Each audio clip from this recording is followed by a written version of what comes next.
I'm definitely gonna need some help today. It's not like the same stuff that they put in refrigerant. Woo!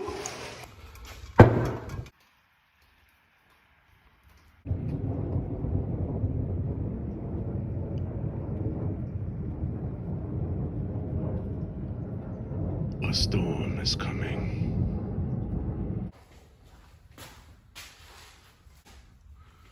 Hello again, my friends. Welcome back to The Journey. I am Cam, a regular average guy who also struggles to lose weight. And sorry I've been gone for a little bit. I actually got hurt and I also got sick. So had a little bit of a struggle over the past week and a half, but we got to get right back into it. Reason why I wasn't able to upload last Thursday was because the Thursday before that, the night that I uploaded my last video, I actually injured my knee, or at least I think it was my knee. Playing around with one of my sons and twisted my knee, heard a loud pop. I've been trying to recover since. For the most part, I'm fine. I didn't go to the doctor or anything like that. Please forgive me. I am one of those that I'm going to try to figure out on my own before I go to the doctor. I elevated, iced it, stayed off of it for however long I could. For the most part, I'm able to walk with no problem. So I'm going to slowly start introducing some stretches and some recovery methods just to get the strength back. Today, I'm not doing any type of legs. Today's actually a chest day. So we're going to get into the chest day. And then we're going to get into how I was still able to progress, although I was out of commission from working out for a week and a half.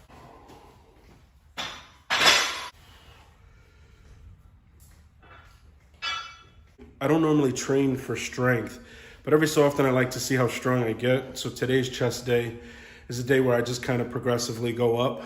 That was kind of what you saw me do on my last leg day, where I just progressively go up and just see where my max is at the time. Starting off with a warm up, which is probably what I should have done when I was Long story short, me and my son were play fighting. I was trying to do a tornado kick. When I went to twist, my leg stayed still, and so my leg twisted, and you just heard this loud pop. So probably should have warmed up then. Warm up and stretching is very crucial when you're trying to do stuff like that. Yeah.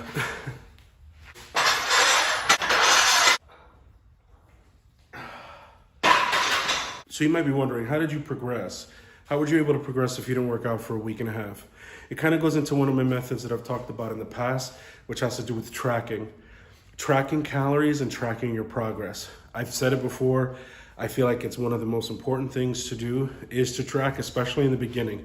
If for any reason you become an expert later on and you don't need to track anymore, that's fine.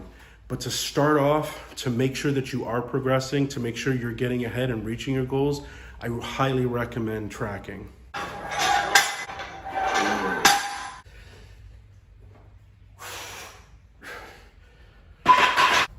Warm-up set done. Now we get into the working sets. So for me, tracking is all about tracking my calories and tracking my weight loss.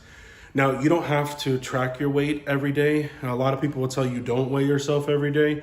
You can weigh yourself every week. You can weigh yourself every month. You don't have to weigh yourself at all. For me, I weigh and get the specific number so it can correlate with my calories, so it can correlate with my progress. If I see that I've lost weight, if I see that I've gained weight, if I see that I'm stationary, if I did something wrong the day prior, it gives me the opportunity to make changes that day. Now, for the most part, I am a creature of habit. So when you look at my calories, when you look at my meal preps, I'm eating the same thing all the time. I'll change up the meal probably each week, but for the most part, the calories kind of stay in the same ballpark.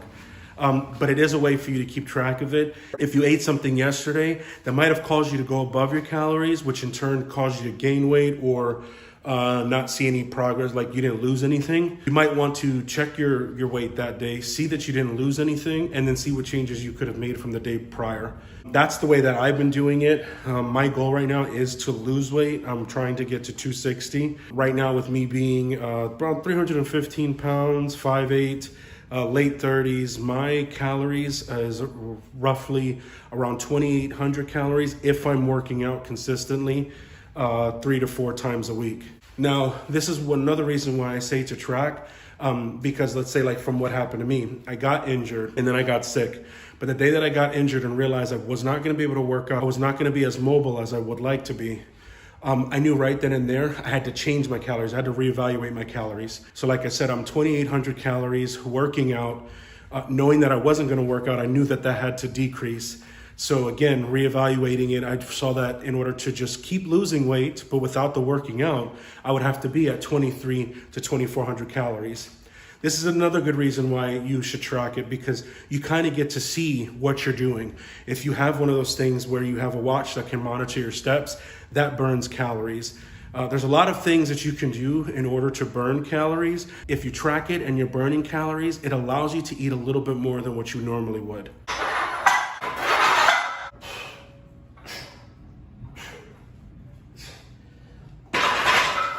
It's starting to get hot in here. So I knew once I lowered my calories, it was gonna be a bit of a struggle because now I couldn't eat as much as I normally would. I don't know if this is good or bad, but I think one of the things that helped me was the fact that I got sick, because when you're sick, you kind of just don't want to eat. So at the end of the day, it kind of worked out. Tracking your weight, that's simple. You step on a scale, you look at the number, you determine if it's what you want or not. Tracking calories, a little bit complicated, but once you get into a routine, kind of like I said, I eat the same thing all the time. If you want to eat something different, it's fine. It's just going to take a little bit more work, but I do highly recommend you do it. This is kind of how I track. What I use is I use Carb Manager. There's a bunch of tracking apps out there. Just pick the one that will suit your needs, the one that you're most comfortable with. I've tried MyFitnessPal and Carb Manager. I tried them both at the same time. The one that I enjoyed the most was Carb Manager, but a lot of people use MyFitnessPal. Really, it's just putting the food that you're eating in there as simple as possible. So let's say even if you were gonna go and you were gonna eat a Big Mac from McDonald's, you can literally just look up Big Mac and they'll have it on there. So you would input it. You might not like the calories that the Big Mac produces, and it might take a lot of the calories that you're allowed to consume in a day, but at least you tracked it. And this is kind of what I mean too. Now that you've inputted that Big Mac, now you're able to look, do I do the fries with it?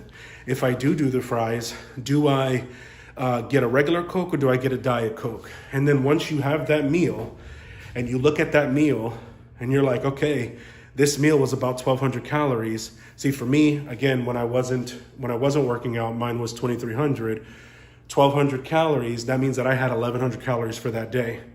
So let's say I wanted to hit that meal again. I wanted to hit the same meal twice in one day. Well then, hey, that's gonna be the only 2 meals that I have in that one day. Those are the sacrifices you would have to make in order to maintain the calorie deficit. Now, if you wanted to eat more, then you have to reevaluate the actual foods that you're eating.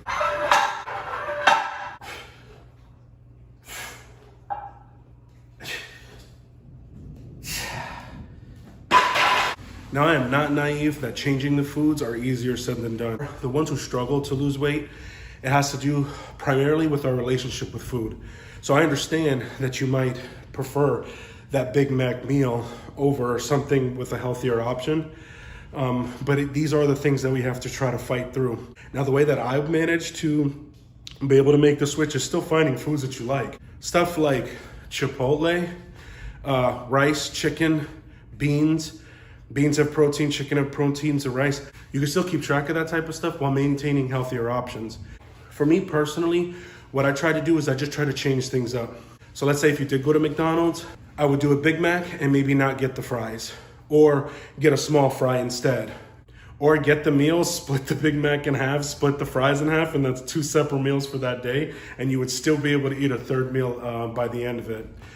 Just little changes you can do here and there. What I did personally was to try to stay away from fried foods and try to stay away from breaded foods. So what I love is I love buffalo chicken wraps, some fried chicken with buffalo sauce and cheese. That's the type of things that I've had to try to stay away from. I can still incorporate it in my diet. I just have to be careful on how much of it I eat. So if I am gonna do some chicken tenders or something like that, I don't eat as much as I would want to, just to try to reduce the calorie intake. Just the other day, for one of my meals, was a buffalo chicken wrap that I was able to incorporate, and this was while I was sick, incorporate it into my daily calories, and still manage to stay in a caloric deficit. I think I might have went a little over that day, but for the most part, for the goal of the week, I was still able to lose weight. As far as like losing weight, really I look at it from a week perspective. I just check daily just to make sure I'm not really gaining anything. I don't want to gain any weight. I would prefer to lose it. Now, I also know though that sometimes you'll gain water weight overnight. So if you drink a lot of water, or let's say, I guess there was swelling in my knee. So for the most part, it looked like I gained 5 pounds when my knee was like swollen. But at the end of the day, it wasn't realistic, because when the swelling started to go down and I started getting a little bit better, started getting more mobile, it kind of went right back to where I had left off. So that's the reason why I highly recommend tracking, because at the end of the day, it does help, especially in times like that, because I couldn't control the working out aspect, but I was able to control my eating habits.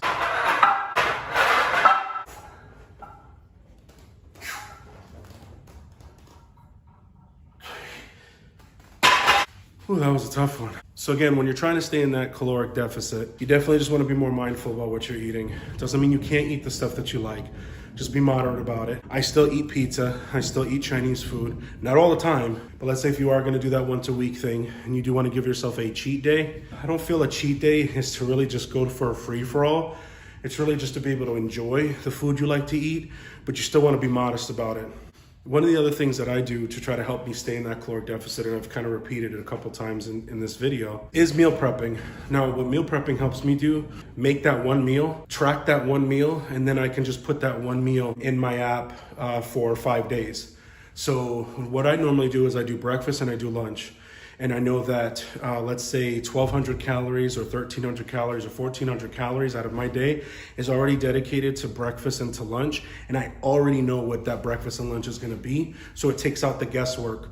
The only thing I have to figure out now is what I'm gonna eat for dinner. And then by the time that I'm done, let's say for instance, if I am working out that week, I'll have about 1,400 calories left.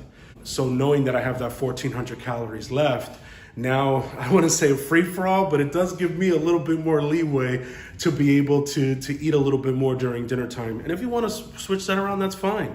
If you want to eat the majority of your calories for breakfast and then just eat lighter during dinner, you can do that. If you want to eat more during dinner and lighter during your breakfast, you can do that too. For me, what I found that's worked, at the end of the day, it's just what you're eating in that day and making sure that you maintain that caloric deficit. So for this one, I need to enlist some help. Spotter and some gloves. Just don't want to pop my wrists too.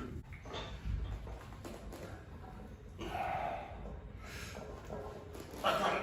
No, I got it. Woo. Yes. Woo. That was a feat. So I'll be done with that now. That was 1 rep, I'm maxed out. So now I'll move on to something else. So I'm not gonna do cardio today, just because I am still trying to recover. Just wanted to get a little weight training in. That'll still help me burn a little calories. I could hit the bag for a little bit, but just kind of doing this workout, again, my legs are kind of feeling, my leg really is feeling a little sore. So I'm kind of just gonna go stretch it out.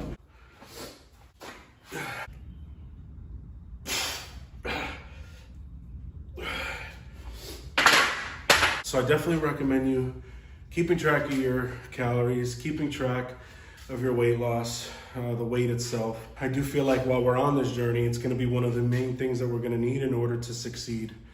Right now, I have been tracking for the past couple of months. I have seen consistent progress. Right now, again, this morning, I was sitting at 305.6, which I'll show you here has been a little bit of a struggle, but we have had, it's kind of like an up and down. I feel confident that with the plan that I currently have in place right now, it's really gonna help me reach my goals, which again is why I'm trying to share all of this with you.